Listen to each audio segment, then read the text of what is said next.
সম্প্রতি একজন নেতা বলেছেন, মোল্লারা অন্য মানুষের ঘরে খেয়ে অন্যের ঘরে থেকে আবার 500 টাকা হাদিয়া পেলে নাকি ফতোয়া পরিবর্তন হয়ে যায়।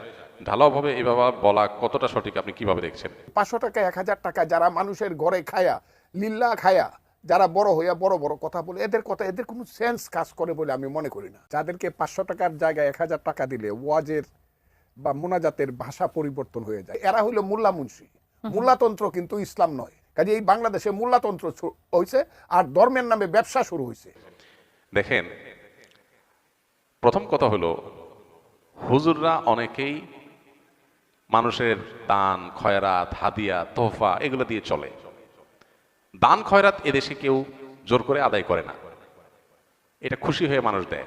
হুজুরে একবেলা খাওয়াইলো বা 3 বেলা খাওয়াইলো, হাদিয়া দিল, তোহফা দিল, এগুলো কি হুজুররা চাঁদাবাজি করে আদায় করে? কিন্তু যেসব নেতারা এই কথাগুলো বলে, ওনারা তো মানুষের কাছ থেকে চাঁদাবাজি করে টাকা নেয়।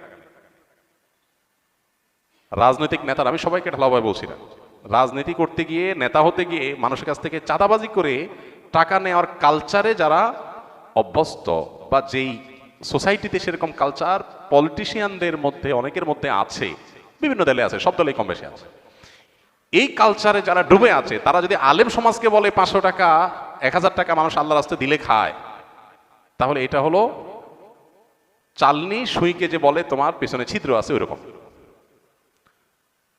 একটা হলো মানুষ খুশি হয়ে দিচ্ছে, আরেকটা হলো আপনি জবরদস্তি আদায় করতেছেন। জবরদস্তি আদায় করে চাঁদাবাজি চলা কালচারের মধ্যে ডুবে থাকা একটা মানুষ যদি আলেমুল আমাদেরকে এই ধরনের কথা বলে, সেটা হলো সবচেয়ে লজ্জাজনক কথা, সবচেয়ে দুঃখজনক কথা। এই টোনে কথা যারা বলতো তারা তো পালায় গেছে দেশ থেকে। একসময় যারা এই টোনে কথা বলতো তারা এখন পলাতক। যেই মৌলভী সাহেবদেরকে নিয়ে কথাগুলো বলতো এরা কিন্তু দেশেই আছে।